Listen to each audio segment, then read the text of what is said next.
And so I want to switch gears and really focus in on what I think are alarming and disturbing comments made by President Trump last night when he yet again refused to condemn white supremacists and calling on one group to, quote, stand back and stand by. In August 2019, Director Comey, you published an op-ed in the New York Times about how President Trump was deliberately fanning the flames of racism in America. Here's what you wrote, and if I can quote it to you. Every American president, knowing what lies deep within our country, bears a unique responsibility to say loudly and consistently that white supremacy is illegitimate, that encouraging a politics of racial resentment can spawn violence, and that violence aimed at people by virtue of their skin color is terrorism. Director Comey, what does it mean for the President of the United States to call on the Proud Boys, which the Southern Poverty Law Center has designated as a hate group that regularly expresses white nationalist views, to stand back and stand by? It lifts the control rods. In the basement of our amazing country has always been a small amount of radioactive stew, and we've controlled that racist stew with law and with culture.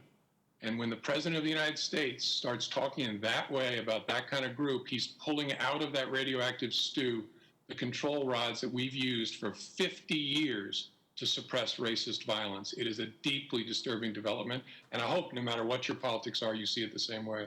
And just to put a sharp edge on this, sir, since 9/11, is it true that the majority of our domestic terrorist actions, killing American lives, everywhere from a church in South Carolina to a synagogue in Pittsburgh, the majority of our murders, terroristic murders in this country, have been done by right-wing organizations? That's my understanding of the data.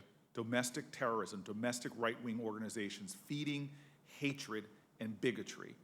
And so how do these shameful comments of the President of the United States, his outright refusal to condemn white supremacy, dangerous white supremacy, affect the psychology of groups like the Proud Boys and other violent extremist groups like them, other white nationalist groups that we have seen conduct and carry out such violence? How does it affect the psychology of these groups?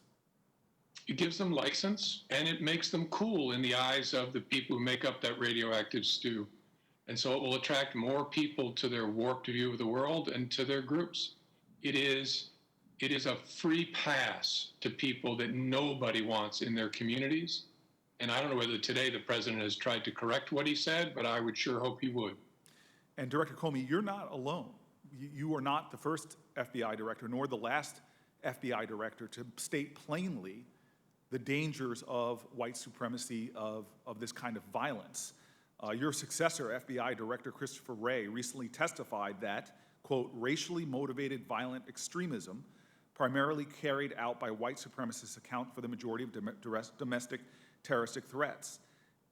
This is an imminent threat, as a president seems to be calling to such groups to stand by, a president who has explicitly said if he loses this election, it will be an illegitimate election, a president who has explicitly failed to commit himself to the peaceful transfer of power. And so how do President Trump's statements about these groups affect the FBI's ability to address this threat?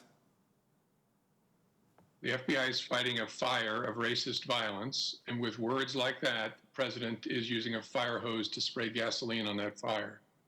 And maybe he misspoke. Maybe when he said stand down and stand by, he meant something else. I sure hope for the sake of our whole country, he'll say that today, what he really meant, and condemn these groups. But sir, do you see the connection to the election that is ongoing right now, and where we are less than 35 days away from that election?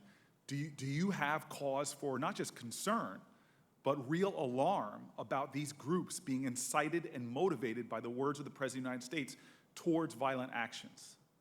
Yes, that's what I meant by using my homely metaphor of spraying gasoline with a fire hose. It creates a dangerous blaze for all of us, not just people of color, but for every community in America that has these thugs and criminals have a presence there ought to worry about this. And the President of the United States should be charged with tamping it down, not letting it free.